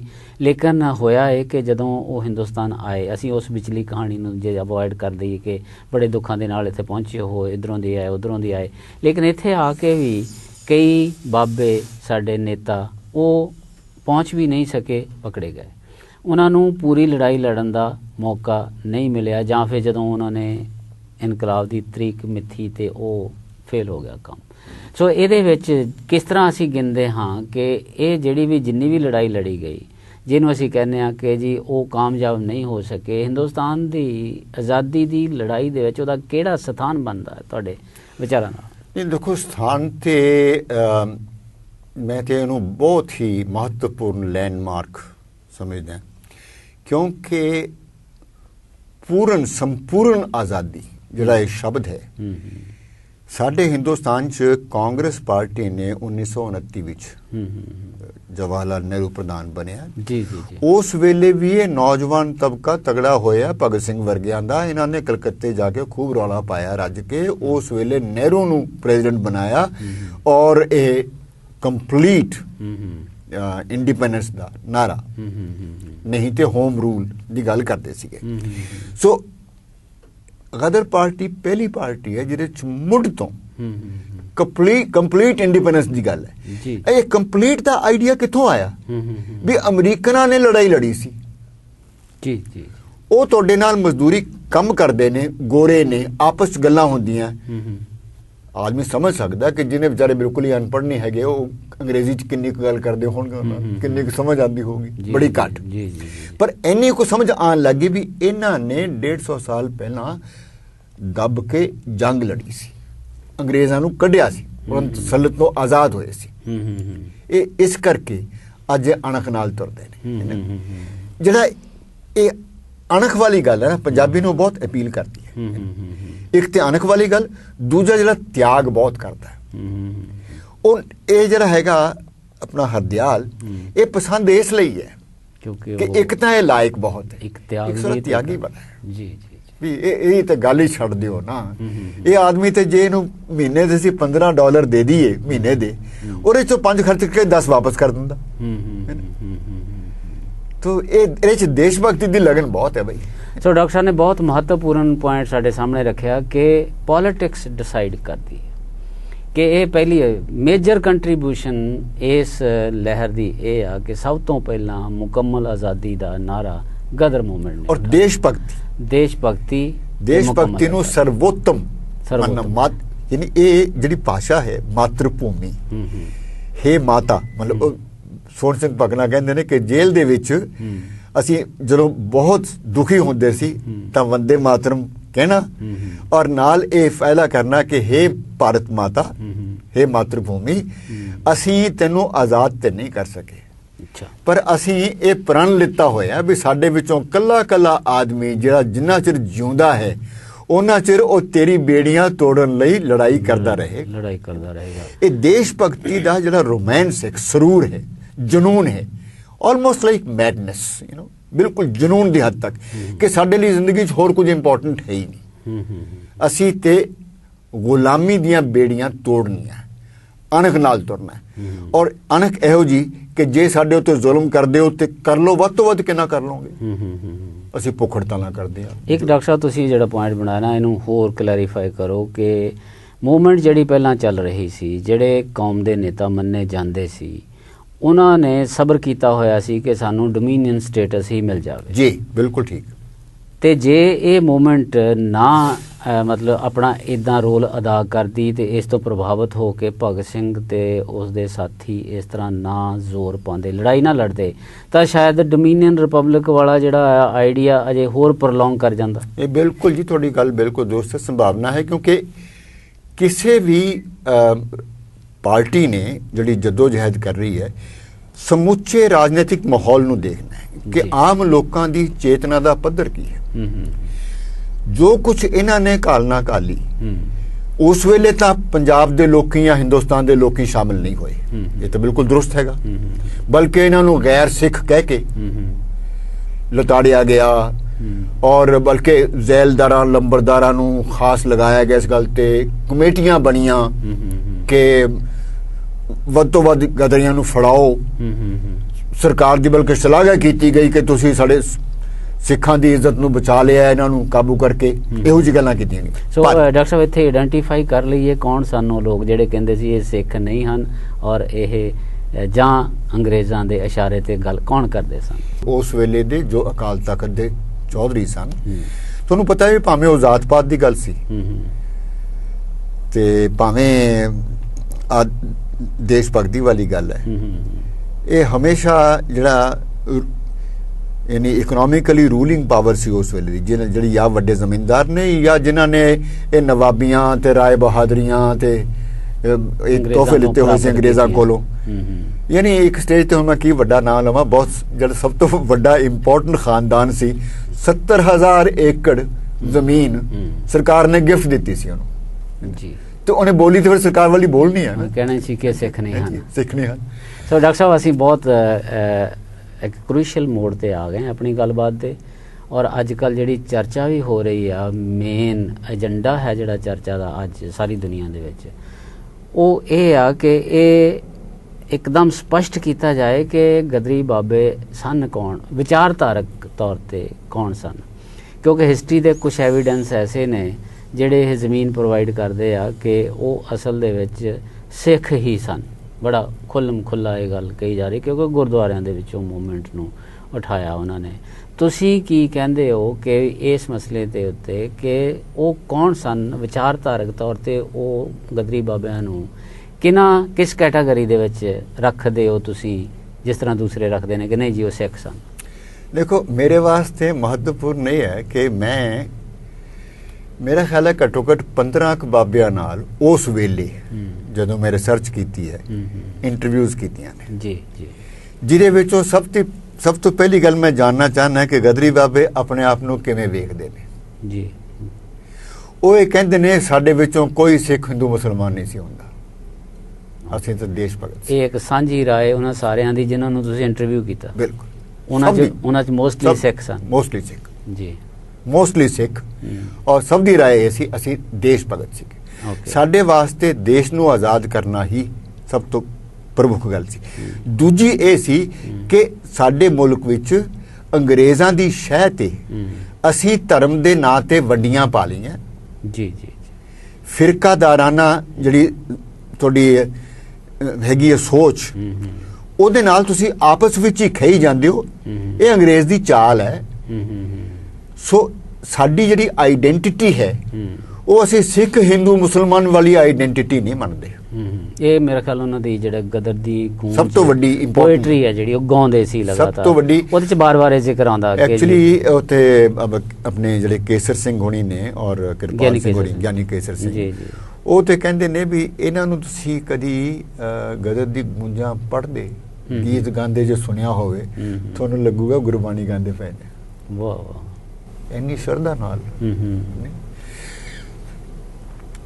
ਅੰਡੇਮਾਨ ਜੇਲ੍ਹ ਦੇ ਵਿੱਚ ਲੋਕੀ ਸਵੇਰੇ ਸਵੇਰੇ ਪਾਠ ਕਰ ਰਹੇ ਨੇ, ਸੋ ਰਹਿ ਰਾਸ ਵੀ ਹੈ, ਜਪਜੀ ਦਾ ਵੀ ਪਾਠ ਕਰਦੇ ਪਏ ਨੇ ਤੇ ਔਰ ਖੂਬ ਸੰਗੀਤ ਦੇ ਵਿੱਚ ਪਾਠ ਕਰਦੇ ਪਏ ਨੇ। ਸੋ ਨੰਬਰ 1 ਇਹ ਕਿ ਇਹ ਤਾਂ ਬਿਲਕੁਲ ਸਹੀ ਗੱਲ ਹੈ ਕਿ 90% ਲੋਕ ਵਾਸਤਵ ਵਿੱਚ ਸਿੱਖ ਸਨ, ਪਰ ਉਹ ਸਿੱਖੀ ਨੂੰ ਆਪਣੀ ਆਈਡੈਂਟੀਟੀ ਦੇ ਨਾਲ ਨਹੀਂ ਸੀ ਜੋੜਦੇ। ਇਹ ਨਹੀਂ ਸੀ ਚਾਹੁੰਦੇ ਜਿਹਨੂੰ ਅਸੀਂ ਕਹਿੰਦੇ ਆ ਕਿ ਇੱਕ ਸਾਡੀ ਵੱਖਰੀ ਕਮਿਊਨਿਟੀ ਹੈ। ਇਹ ਵੱਖਰੀ ਕਮਿਊਨਿਟੀ ਵਾਲੇ ਆਈਡੀਆ ਨੂੰ ਉਹ ਤੁਰੋਂ ਰਿਜੈਕਟ ਕਰਦੇ ਸੀ। ਅੱਛਾ, ਜਿਹੜੇ ਕਮਿਊਨਲ, ਜਿਹਨੂੰ ਅਸੀਂ ਲਫ਼ਜ਼ ਕਮਿਊਨਲ ਕਹਿੰਦੇ ਆ, ਫਿਰਕਾ, ਸਾਡਾ ਵੱਖਰਾ ਫਿਰਕਾ, ਇਹਨਾਂ ਦਾ ਵੱਖਰਾ ਫਿਰਕਾ, ਉਹ ਕਹਿੰਦੇ ਸੀ ਨਹੀਂ, ਭਾਰਤ ਮਾਤਾ ਦਾ, ਇਸ ਧਰਤੀ ਦਾ ਜਿਹੜਾ ਜਾਇਆ ਹੈ ਉਹ ਭਾਵੇਂ ਹਿੰਦੂ ਹੈ, ਭਾਵੇਂ ਮੁਸਲਮਾਨ ਹੈ, ਭਾਵੇਂ ਸਿੱਖ ਹੈ, ਭਾਵੇਂ ਪਾਰਸੀ ਹੈ, ਭਾਰਤ ਮਾਤਾ ਦਾ ਪੁੱਤਰ ਹੈ। ਭਾਵੇਂ ਉਹ ਆਦਮੀ ਬੰਗਾਲੀ ਹੈ, ਭਾਵੇਂ ਉਹ ਪੰਜਾਬੀ ਹੈ, ਕਿਸੇ ਦਾ ਪਸ਼ਤੂਨ ਹੈ ਜਾਂ ਕੋਈ ਹੈ, ਅਸੀਂ ਸਾਰੇ ਇੱਕੋ ਹੀ ਮਾਂ ਦੇ ਪੁੱਤਰ ਜੀ। ਜਿਹੜੀ ਇਹ ਸ਼ਬਦਾਵਲੀ ਹੈ ਨਾ, ਇਹ ਤੁਸੀਂ ਦੇਖਦੇ ਹੋ ਵੀ ਸ਼ਬਦਾਵਲੀ ਐਕਚੁਅਲੀ ਸਾਵਰਕਰ ਦੀ ਕਿਤਾਬ ਦੀ ਸ਼ਬਦਾਵਲੀ ਹੈ। ਜਿਹੜੀ ਉਹ ਇੰਡੀਅਨ ਵਾਰ ਆਫ ਇੰਡੀਪੈਂਡੈਂਸ ਹੈ, ਇਹ ਸ਼ਬਦਾਵਲੀ ਉਹਨਾਂ ਨਾਲ ਰਲਦੀ ਹੈ।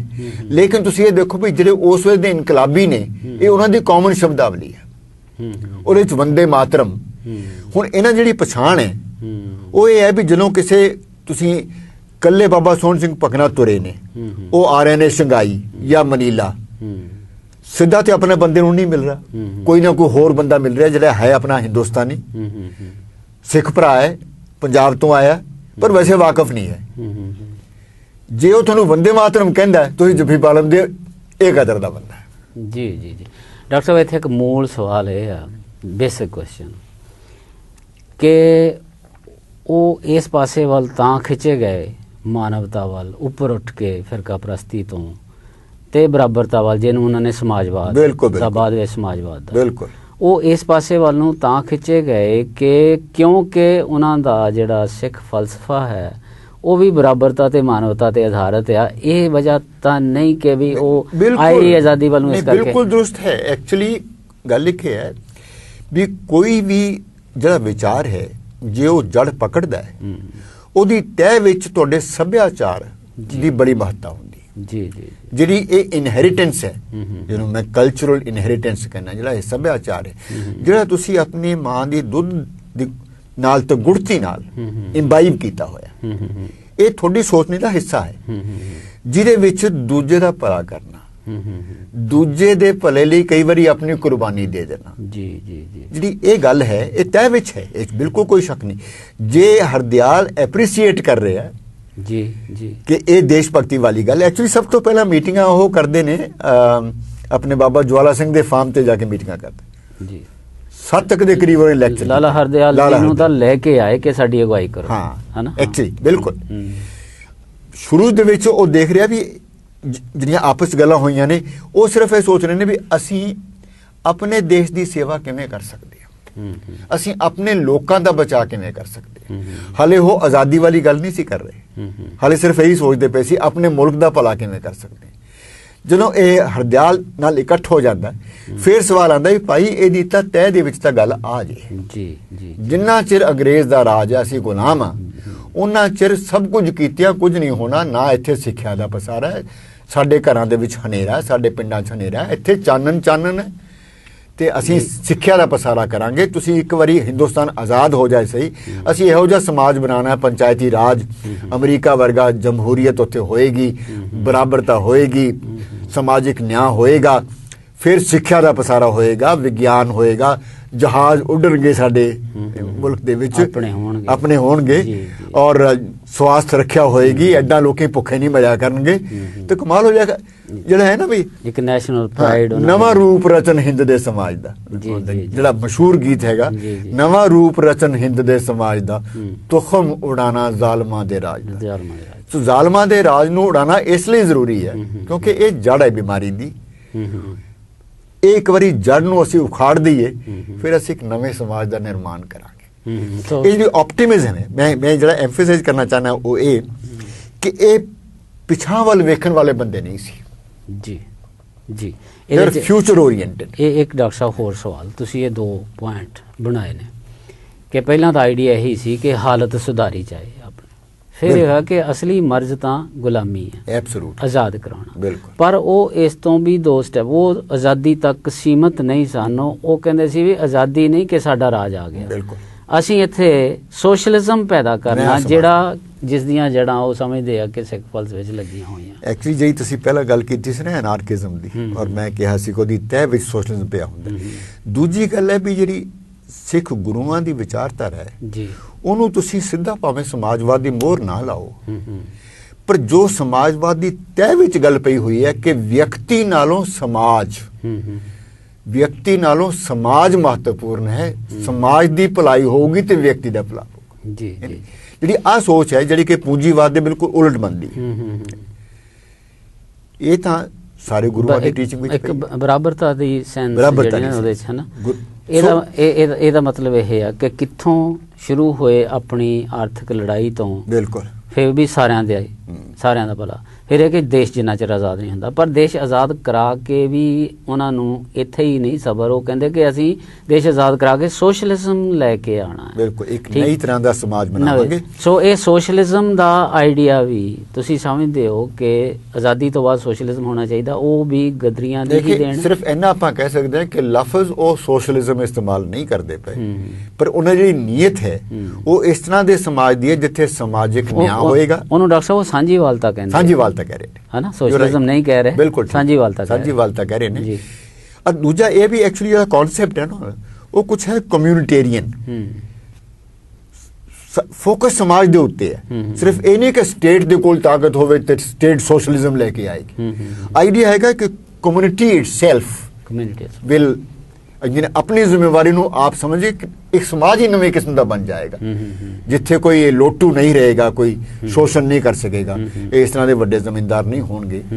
ਔਰ ਦੂਜੀ ਗੱਲ ਹੈ ਵੀ ਜਿਹੜੇ ਇਹ ਚਾਪਲੂਸ ਨੇ ਨਾ ਪਿੱਠੂ, ਉਹਨਾਂ ਨੂੰ ਤੇ ਬੜੀਆਂ ਗਾਲਾਂ ਕੱਢਦੇ ਸੀ ਵੀ ਇਹਨਾਂ ਨੇ ਮਰਵਾਇਆ ਸਾਨੂੰ, ਜਿਹੜੇ ਟਾਊਟ ਨੇ ਨਾ ਇਹਨਾਂ ਨੇ ਦੇਸ਼ ਦਾ ਬਹੁਤ ਨੁਕਸਾਨ ਕੀਤਾ।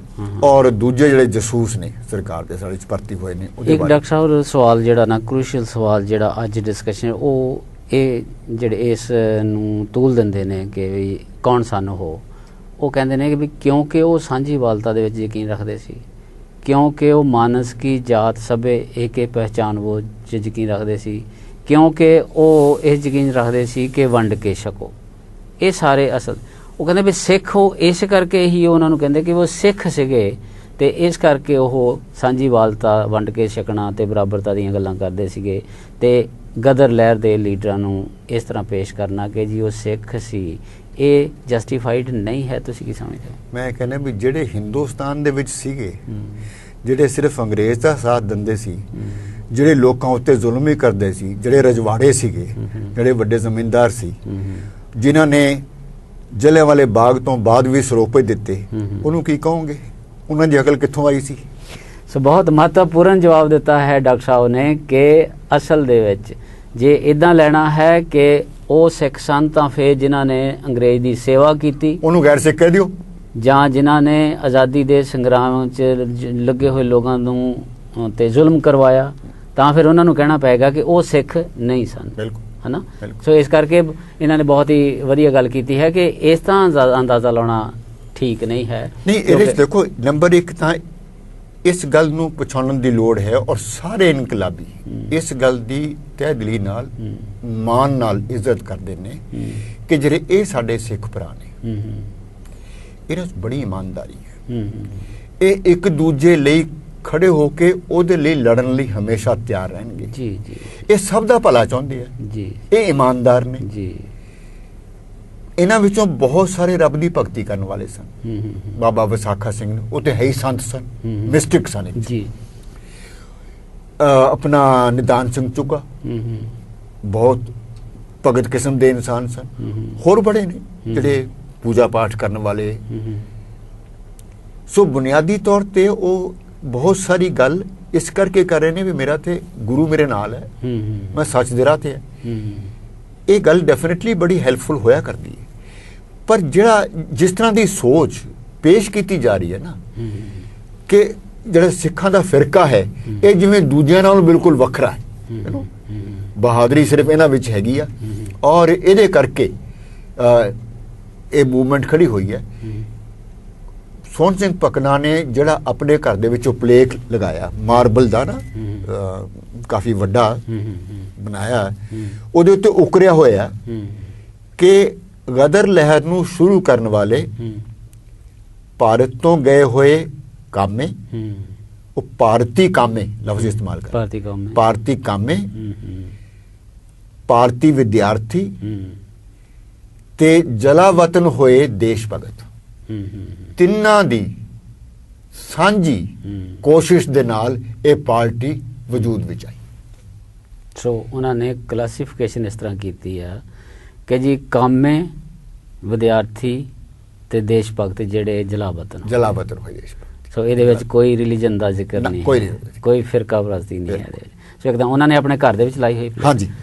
ਸੋ ਡਾਕਟਰ ਸਾਹਿਬ ਇਹਦੇ ਨਾਲ ਸਾਨੂੰ ਕਾਫੀ ਸਪਸ਼ਟ ਜਿਹੜਾ ਨਾ ਉਹਨਾਂ ਬਾਰੇ ਆਈਡੀਆ ਬਣਦਾ ਕਿ ਜੇ ਤੁਸੀਂ ਇਹਨੂੰ ਪੈਨ ਪੁਆਇੰਟ ਕਰਨਾ ਹੋਵੇ ਥੋੜ੍ਹੇ ਸ਼ਬਦਾਂ ਦੇ ਵਿੱਚ, ਫਿਰ ਇਹਦਾ ਤੁਹਾਡੇ ਕੋਲ ਕਿਸ ਤਰ੍ਹਾਂ ਦੀ ਫਾਰਮੂਲੇਸ਼ਨ ਹੈ ਕਿ ਗਦਰੀ ਕੌਣ ਸਨ, ਵਿਚਾਰਧਾਰਕ ਤੇ ਕੌਣ ਸਨ ਤੇ ਇੱਕ ਸੱਭਿਆਚਾਰਕ ਤੌਰ ਦੇ ਉੱਤੇ ਉਹ ਕੌਣ ਸਨ? ਕਿਉਂਕਿ ਅਸੀਂ ਇਹ ਦੇਖਦੇ ਹਾਂ ਕਿ ਬਹੁਤ ਭਾਰੀ ਗਿਣਤੀ ਹਿੰਦੂਆਂ ਦੀ ਇਹਦੀ ਲੀਡਰਸ਼ਿਪ ਦੇ ਵਿੱਚ ਹੈਗੀ ਆ, ਬਹੁਤ ਭਾਰੀ ਗਿਣਤੀ ਮੁਸਲਮਾਨਾਂ ਦੀ, ਸੈਂਕੜਿਆਂ ਦੀ ਗਿਣਤੀ ਵਿੱਚ ਮੁਸਲਮਾਨ ਜਿਹੜੇ ਗਦਰੀ ਉਹ ਫਾਂਸੀਆਂ ਤੇ ਕੈਦਾਂ ਦੇ ਵਿੱਚ। ਤੁਸੀਂ ਕਿੱਦਾਂ ਸਮ ਅਪ ਕਰੋਗੇ ਕਿ ਵੀ ਉਹ ਕੌਣ ਸਨ? ਦੇਖੋ, ਇਹ ਆਪਣੇ ਆਪ ਨੂੰ ਦੇਖਦੇ ਨੇ ਦੇਸ਼ ਭਗਤ ਦੇ ਤੌਰ ਤੇ, ਲੇਕਿਨ ਜਦੋਂ ਸੋਹਣ ਸਿੰਘ ਭਕਨਾ ਡਿਫਾਈਨ ਕਰਦੇ ਨੇ ਪ੍ਰੇਮ ਸਿੰਘ ਬਜਾਜ ਨੇ ਜਿਹੜੀ ਇੰਟਰਵਿਊ ਕੀਤੀ ਹੈ ਜੀ ਕਿ ਤੁਸੀਂ ਆਪਣੇ ਆਪ ਨੂੰ ਕਿਵੇਂ ਪਛਾਣਦੇ ਹੋ, ਕਹਿੰਦੇ ਮੈਂ ਆਪਣੇ ਆਪ ਨੂੰ ਸਮੁੱਚੀ ਇਨਸਾਨੀਅਤ ਦਾ ਅਲੰਬਰਦਾਰ ਮੰਨਦਾ। ਓਕੇ, ਬਾਬਾ ਸੋਹਣ ਸਿੰਘ ਹਿਊਮਨਿਜ਼ਮ ਜੀ, ਕਹਿੰਦਾ ਸਿੱਖ ਵਾਸਤੇ ਹਿਊਮਨਿਸਟ ਹੋਣਾ ਜੀ ਬੁਨਿਆਦੀ ਹੈ ਜੀ। ਇਹਦਾ ਮਤਲਬ ਜਿਹੜਾ ਹਿਊਮਨਿਸਟ ਨਹੀਂ ਹੈ ਉਹ ਸਿੱਖ ਨਹੀਂ ਹੈ। ਓਕੇ, ਸੋ ਉਹਨਾਂ ਜਿਹੜੀ ਡੈਫੀਨੇਸ਼ਨ ਹੈ ਉਹ ਉਸ ਤਰ੍ਹਾਂ ਦੀ ਸੈਕਟੇਰੀਅਨ ਨਹੀਂ ਕਿ ਜਿਹੜੀ ਇੱਕ ਕਮਿਊਨਿਟੀ ਹੁੰਦੀ ਹੈ ਉਹ ਸਾਰੇ ਦੇ ਸਾਰੇ ਇੱਕੋ ਹੀ ਵਿਚਾਰ ਦੇ ਹੁੰਦੇ ਨੇ, ਉਹ ਚੰਗੇ ਹੁੰਦੇ ਨੇ ਜਾਂ ਮਾੜੇ ਹੁੰਦੇ ਨੇ ਜਾਂ ਬਹਾਦਰ ਹੁੰਦੇ ਨੇ। ਉਹਨਾਂ 'ਚ ਟਾਊਟ ਵੀ ਹੁੰਦੇ ਨੇ, ਉਹਨਾਂ ਵਿੱਚ ਜਸੂਸ ਵੀ ਹੁੰਦੇ ਨੇ, ਉਹਨਾਂ ਵਿੱਚ ਠੱਗ ਵੀ ਹੁੰਦੇ ਨੇ, ਉਹਨਾਂ ਵਿੱਚ ਸਰਕਾਰ ਦੇ ਪਿੱਠੂ ਵੀ ਹੁੰਦੇ ਨੇ। ਤੇ ਇਹ ਕਹਿਣਾ ਕਿ ਵੀ ਇੱਕ ਕਮਿਊਨਿਟੀ ਹੀ ਇਹ ਨਜ਼ਰੀਆ ਗਲਤ ਕਿ ਇੱਕ ਖਾਸ ਕਮਿਊਨਿਟੀ ਨੂੰ ਕਹਿਣਾ ਕਿ ਇਹ ਸਾਰੀ ਹੀ ਇਸ ਕਰੈਕਟਰ ਦੀ ਹੁੰਦੀ ਹੈ, ਇਹ ਠੀਕ ਨਹੀਂ ਹੈ। ਬਿਲਕੁਲ। ਦੂਜੀ ਗੱਲ ਵੀ ਕਲਾਸ ਦਾ ਫਰਕ ਹੁੰਦਾ ਹੈ। ਕੋਈ ਆਦਮੀ ਧਨਵਾਨ ਰਜਵਾੜਾ ਹੈ, ਕੋਈ ਇੱਕ ਰੰਕ ਹੈ ਗਰੀਬ ਹੈ, ਤੇ ਇੱਕ ਦੂਜੇ ਨੂੰ ਐਕਸਪਲੋਇਟ ਕਰ ਰਿਹਾ, ਦੋਵਾਂ ਦੀ ਸੋਚ ਵੱਖਰੀ ਹੈ ਔਰ ਵਿਚਾਰਾਂ ਦਾ ਟੱਕਰ ਹੈ ਦੋਵਾਂ ਦੇ ਵਿੱਚ। ਸੋ ਗਦਰੀਆਂ ਦਾ ਕਿਹੜਾ ਧਰਮ ਕਹੀਏ ਜਿਸ 'ਚ ਹਿੰਦੂ ਵੀ ਨੇ, ਮੁਸਲਮਾਨ ਨੇ, ਕਿਉਂਕਿ ਸਾਡੇ ਧਰਮ ਦੇ ਵਿੱਚ ਗੱਲ ਕਰਨੀ ਬੜੀ ਅੱਜ ਕੱਲ੍ਹ ਫੈਸ਼ਨ। ਨੰਬਰ 1 ਇਹ ਹੈ ਵੀ ਉਹ ਵੈਸੇ ਸਿੱਖ ਧਰਮ ਦੇ ਬੰਦੇ ਸਨ, ਬਾਹਰਲੇ ਮੁਲਕਾਂ 'ਚ ਗਏ ਨੇ, ਉਹਨਾਂ ਦੇ ਸਾਹਮਣੇ ਸਿੱਖ ਧਰਮ ਉਹ ਹੈ ਜਿਹੜਾ ਇਨਸਾਨੀਅਤ ਦੀ ਭਲਾਈ ਲਈ ਹੈ। ਅਸੀਂ ਸਿਰਫ ਹਿੰਦੁਸਤਾਨ ਨੂੰ ਆਜ਼ਾਦ ਨਹੀਂ ਕਰਵਾਉਣਾ, ਬਲਕਿ ਜਿਸ ਮੁਲਕ ਦੇ ਵਿੱਚ ਸਾਮਰਾਜ ਦੇ ਖਿਲਾਫ ਜੰਗ ਹੁੰਦੀ ਹੋਵੇ ਸਭ ਜਗ੍ਹਾ ਜਿੰਨੀ ਮਦਦ ਹੋ ਸਕੇ ਕਰਨਾ, ਇਹ ਸਾਡਾ ਫਰਜ਼ ਬਣਦਾ। ਅਸੀਂ ਸਮਾਨਤਾ ਚਾਹੁੰਦੇ ਹਾਂ। ਜਿਹੜਾ ਆਦਮੀ ਫਿਰਕੇ ਦੀ ਗੱਲ ਕਰੂਗਾ ਉਹ ਦੇਸ਼ ਨੂੰ ਤੋੜਨ ਵਾਲੀ ਗੱਲ ਕਰਦਾ, ਉਹ ਦੇਸ਼ ਦਾ ਦੁਸ਼ਮਣ ਹੈ ਜੀ। ਉਹ ਫਿਰਕੇ ਦੀ ਗੱਲ ਕਰਨ ਵਾਲੇ ਨੂੰ, ਭਾਵੇਂ ਉਹ ਪੰਡਤ ਹੋਣ ਤੇ ਭਾਵੇਂ ਉਹ ਨਮਾਜ਼ ਪੜ੍ਹਨ ਵਾਲੇ ਹੋਣ, ਕੋਈ ਹੋਣ, ਜਿਹੜਾ ਵੀ ਏਦਾਂ ਦੀ ਗੱਲ ਕਰਦਾ ਫਿਰਕੇ ਦੀ, ਉਹ ਦੇਸ਼ ਦਾ ਦੁਸ਼ਮਣ ਹੈ ਔਰ ਇਨਸਾਨੀਅਤ ਦਾ ਦੁਸ਼ਮਣ ਹੈ। ਸੋ ਉਹ ਜਿਹੜੀ ਸੌੜੀ ਸੈਕਟੇਰੀਅਨ ਸੋਚ ਹੈ ਨਾ, ਸਭ ਤੋਂ ਵੱਡਾ ਉਹਨਾਂ ਨੂੰ ਖਤਰਾ ਇਹੀ ਹੈ ਕਿ ਹਿੰਦੁਸਤਾਨ ਦੀ ਜਿਹੜੀ ਮਾੜੀ ਹਾਲਤ ਬਣੀ ਹੈ ਉਹ ਇਸੇ ਕਰਕੇ ਕਿ ਅਸੀਂ ਇੱਕ ਨਹੀਂ ਹੋਏ। ਡਾਕਟਰ ਸਾਹਿਬ, ਜਿਹੜਾ ਤੁਸੀਂ ਪਹਿਲਾ ਪੁਆਇੰਟ ਬਣਾਇਆ ਉਹਦੇ ਤੋਂ ਇਹ ਲੱਗਦਾ ਕਿ ਜਿੱਥੇ ਉਹ ਬੜੇ ਨੈਸ਼ਨਲਿਸਟ ਸਨ ਅੰਦਰੋਂ ਆਪਣੇ ਬਲੱਡ ਤੋਂ, ਉੱਥੇ ਉਹ ਇੰਟਰਨੈਸ਼ਨਲਿਸਟ ਸਨ। ਉਹ ਕਹਿੰਦੇ ਜਿੱਥੇ ਵੀ ਸਾਮਰਾਜ ਦੇ ਖਿਲਾਫ ਜਿਹੜਾ ਵੀ ਬੰਦਾ ਲੜ ਰਿਹਾ ਸੀ ਉਹਦੇ ਨਾਲ। ਐਕਚੁਅਲੀ ਦੋਵੇਂ ਗੱਲਾਂ ਜਿਹੜੀਆਂ ਨੇ ਇਹ ਨਾਲ ਤੁਰਦੀਆਂ ਨੇ। ਇੱਕ ਪਾਸੇ ਉਹ ਦੇਸ਼ ਭਗਤੀ ਦੀ ਗੱਲ ਕਰਦੇ ਨੇ ਔਰ ਬਾਰ-ਬਾਰ ਇਹਨੇ ਆਪਣਾ ਵਿਸਾਖਾ ਸਿੰਘ ਤੇ ਕਹਿੰਦੇ ਨੇ ਕਿ ਅਸਲ ਵਿੱਚ ਸਾਨੂੰ ਇਹ ਸਮਝ ਆਈ ਕਿ ਦੇਸ਼ ਭਗਤੀ ਇਹ ਰੱਬ ਦੀ ਭਗਤੀ ਨਾਲੋਂ ਵੀ ਉੱਚੀ ਹੁੰਦੀ ਹੈ। ਬਹੁਤ ਅੱਛਾ। ਯਾਨੀ ਇਹ ਅਹਿਸਾਸ ਕਿ ਵੀ ਥੋੜਾ ਤਾਂ ਧਰਮ ਵੀ ਸੇਫ ਨਹੀਂ ਹੁੰਦਾ। ਜੇ ਮੁਲਕ ਗੁਲਾਮ ਹੈ ਤੇ ਕਿਹਦਾ ਧਰਮ ਸੇਫ ਹੈ? ਜੀ ਜੀ ਜੀ। ਇਨਸਾਨੀਅਤ ਤੇ ਲਤਾੜੀ ਜਾਂਦੀ ਹੈ ਗੁਲਾਮੀ ਦੇ ਵਿੱਚ। ਇਹ ਅਹਿਸਾਸ ਔਰ ਇਹੋ ਜਿਹਾ ਸ਼ਬਦ ਬੋਲ ਦੇਣਾ। ਹਜ਼ਾਰਾ ਸਿੰਘ ਹੋਰਾਂ ਨੇ ਇਹ ਕਿਹਾ ਕਿ ਜੀ ਬਾਬਾ ਸੋਹਣ ਸਿੰਘ ਆਪਣਾ ਵਿਸਾਖਾ ਸਿੰਘ ਕਹਿੰਦੇ ਨੇ ਕਿ ਹੈ ਤੇ ਰੱਬ ਦੇ ਭਗਤ ਹੋ ਵੈਸੇ ਬੁਨਿਆਦੀ ਤੌਰ ਤੇ ਜੀ ਤੇ ਕਹਿੰਦੇ ਨੇ ਵੈਸੇ ਨਾ ਦੇਸ਼ ਭਗਤੀ ਇਹ ਰੱਬ ਦੀ ਭਗਤੀ ਨਾਲੋਂ ਵੀ ਹੁੰਦੀ ਉੱਚੀ ਹੈ। ਵੈਸੇ ਇਹ ਕਲਾਈਮੈਕਸ ਹੈ ਅੱਜ ਦੀ ਡਿਸਕਸ਼ਨ ਦਾ ਕਿ ਦੇਸ਼ ਭਗਤੀ ਰੱਬ ਦੀ ਭਗਤੀ ਨਾਲੋਂ ਵੀ ਉੱਚੀ ਹੁੰਦੀ ਹੈ। ਵਿਸਾਖਾ ਸਿੰਘ ਜੀ ਨੇ। ਵਿਸਾਖਾ ਸਿੰਘ। ਸੋ ਇਸ ਤਰ੍ਹਾਂ ਕਰਕੇ ਅਸੀਂ ਅੱਜ ਦੀ ਜੋ ਡਿਸਕਸ਼ਨ ਹੋਈ ਹੈ, ਡਾਕਟਰ ਸਾਹਿਬ ਦੇ ਬਹੁਤ ਹੀ ਮਸ਼ਕੂਰ ਹਾਂ। ਡਾਕਟਰ ਸਾਹਿਬ ਤੁਹਾਡੇ, ਤੁਸੀਂ ਬੜੀ ਦੂਰੋਂ ਆਏ ਹੋ ਚੱਲ ਕੇ ਇਸ ਵਿਚਾਰ ਚਰਚਾ 'ਚ ਹਿੱਸਾ ਲੈਣ ਦੇ ਲਈ, ਔਰ ਤੁਸੀਂ ਕੁਝ ਨਵੇਂ ਪੁਆਇੰਟ ਸਾਡੇ ਸਾਹਮਣੇ ਰੱਖੇ ਨੇ ਜਿਨ੍ਹਾਂ ਨੂੰ ਮੈਂ ਕੋਸ਼ਿਸ਼ ਵੀ ਕੀਤੀ ਉਸੇ ਟਾਈਮ 'ਤੇ ਆਪਣੇ ਦਰਸ਼ਕਾਂ ਨੂੰ ਧਿਆਨ ਦਿਵਾਉਣ ਦੇ ਲਈ ਕਿ ਨਵੀਂ ਗੱਲ ਡਾਕਟਰ ਸਾਹਿਬ ਨੇ ਆਹ ਕੀਤੀ ਹੈਗੀ। ਔਰ ਇਸ ਤਰ੍ਹਾਂ ਕਰਕੇ ਅਸੀਂ ਇਸ ਵਿਚਾਰ ਚਰਚਾ ਦੇ ਵਿੱਚ ਜਿਹੜਾ ਡਾਕਟਰ ਸਾਹਿਬ ਤੋਂ ਕਈ ਸਾਰੇ ਸਵਾਲਾਂ ਦੀ ਕਲੈਰੀਫਿਕੇਸ਼ਨ ਲੈਣ ਦਾ ਯਤਨ ਕੀਤਾ ਔਰ ਉਹਨਾਂ ਨੇ ਵੀ ਆਪਣੀ ਇੰਟਲੈਕਟ ਔਰ ਆਪਣੀ ਖੋਜ ਦੇ ਆਧਾਰ ਦੇ ਉੱਤੇ ਜਿਹੜੇ ਜਵਾਬ ਦਿੱਤੇ ਨੇ ਉਹ ਮੇਰਾ ਖਿਆਲ ਹੈ ਕਿ ਦਰਸ਼ਕਾਂ ਦੇ ਲਈ ਕਾਫੀ ਲਾਭਦਾਇਕ ਹੋਣਗੇ। ਅਗਲੀ ਡਿਸਕਸ਼ਨ ਦੇ ਵਿੱਚ ਜਿਹੜੇ ਵੀ ਵਿਦਵਾਨ ਸਾਡੇ ਕੋਲ ਹਾਜ਼ਰ ਹੋਣਗੇ ਇੱਥੇ ਸਾਡੀ ਬੇਨਤੀ ਦੇ ਉੱਤੇ, ਅਸੀਂ ਤੁਹਾਡੇ ਇਹਨਾਂ ਸਵਾਲਾਂ ਦੇ ਜਵਾਬਾਂ ਦੀ ਰੌਸ਼ਨੀ ਵਿੱਚ ਉਹਨਾਂ ਨਾਲ ਵੀ ਗੱਲ ਕਰਨ ਦਾ ਯਤਨ ਕਰਾਂਗੇ, ਕਿਉਂਕਿ ਇੱਕ ਸਿਲਸਿਲਾ ਅਸੀਂ ਸ਼ੁਰੂ ਕੀਤਾ ਹੋਇਆ ਕਿ ਜਿਹੜੀਆਂ ਗੱਲਾਂ ਸਾਡੇ ਨਾਲ ਨਵੀਆਂ ਧਿਆਨ 'ਚ ਆਉਂਦੀਆਂ ਨੇ ਉਹ ਅਸੀਂ ਆਪਣੇ ਅਗਲੇ ਵਿਦਵਾਨ ਦੇ ਸਾਹਮਣੇ ਵੀ ਰੱਖਦੇ ਹਾਂ। ਤੁਸੀਂ ਬਹੁਤ ਸਾਰੇ ਸਵਾਲ ਛੱਡੇ ਨੇ, ਬਹੁਤ ਸਾਰੇ ਜਵਾਬ ਛੱਡੇ ਨੇ। Thank you very much. ਬੜੀਆਂ ਗੱਲਾਂ ਹੋਰ ਕਰਨ ਨੂੰ ਜੀ ਕਰਦਾ ਸੀ ਪਰ ਟਾਈਮ ਦੀ ਸਮਝ ਨਹੀਂ ਸੀ। Thank you very much. ਧੰਨਵਾਦ ਜੀ।